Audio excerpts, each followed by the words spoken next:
అందరికి ఈ రోజు మన వీడియోలో అరటికాయ కూర అరటికాయ కోడిగుడ్డు భుజియా చేసి చూపెడతా ఎలా చేయాలో. నేను పైన తొక్కంతా తీసేసి శుభ్రపరుద్దాం. ఈ విధంగా కట్ చేసి ఉప్పు నీళ్ళల్లో వేసి పెట్టిన. ఇప్పుడు పొయ్యి మంట వేసుకొని బాండిల్ పొయ్యి మీద పెట్టుకున్నాం. ఇగో పొయ్యి మంట వేసింది కదా, బాండిల్ పొయ్యి మీద. బాండిల్ వేడైంది కదా, ఒక 3 స్పూన్లు ఆయిల్ వేసుకున్నాం. సరిపోద్ది ఆయిల్. భుజియా కదా కొద్దిగా ఎక్కువ వేసుకోవాలి, 1 స్పూను. ఆయిల్ వేడైంది కదా, ఇగో చిన్న సైజు 2 ఉల్లిపాయలు వేసుకున్నాం. పొడవుగా సన్నగా కోసింది అన్నమాట. ఇక 2 పచ్చిమిర్చి కూడా వేసుకున్నాం. ఇట్లా కలుపుకున్నాం.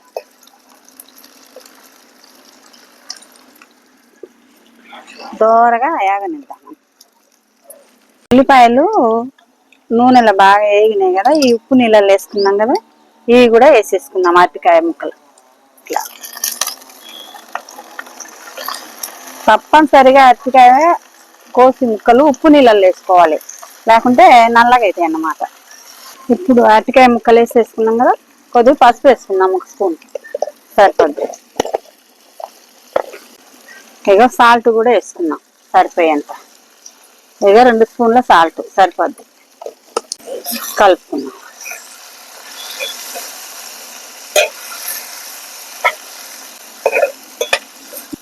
ఉప్పు పసుపు వేసుకున్నాం కదా తాలింపులు.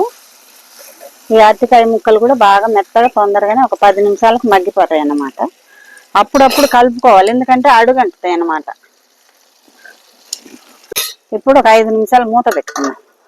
అరటికాయలు మగ్గుతుండే కదా నూనెలో. ఇప్పుడు అంత లోపల ఈ 4 గుడ్లు కొట్టి గిన్నెలు పెట్టుకుందాం, పోసుకుందాం.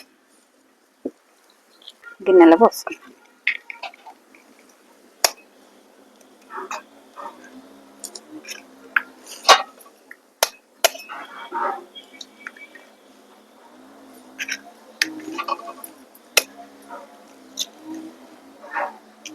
ఇగో లైట్ గా సాల్ట్ వేసుకుందాం, కొద్దిగా సప్పదనం లేకుండా ఉంటది అన్నమాట. ఇలా ఇదంతా ఇట్లా కలుపుకుందాం. సాల్ట్ వేసినా కదా కలిసిపోద్ది అన్నమాట. అండి ఈ విధంగా వేయించుకున్నాం కదా, ఇప్పుడు వేగిపోయినాయి అన్నమాట, ఉడికిపోయినాయి. ఉడికిపోయినాయి. ఇప్పుడు ఇగో 2 స్పూన్ల కారం వేసుకున్నాం. పచ్చిమిరపకాయలు 2 వేసినా కాబట్టి కారం 2 స్పూన్లు సరిపోద్ది. అంతా ఇలా కలుపుకున్నాం.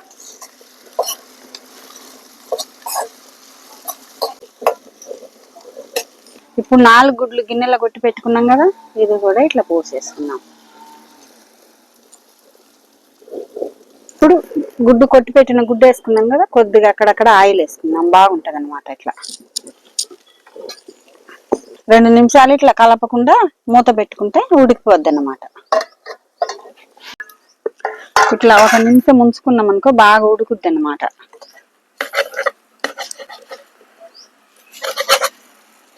రెండో వైపుకు ఇట్లా తిప్పేసుకున్నాం.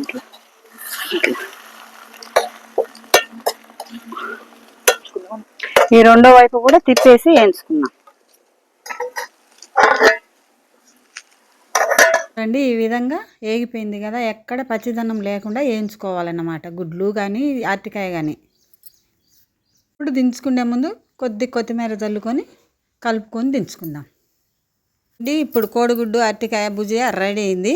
అన్నం లేకైనా చపాతీ లేకైనా దేంట్లోకైనా సూపర్గా ఉంటుంది. మీరు కూడా ట్రై చేయండి. మా వీడియో మీకు నచ్చితే లైక్ చేయండి, షేర్ చేయండి, సబ్స్క్రైబ్ చేయండి. మీ రిలేటివ్స్కి కూడా షేర్ చేయండి.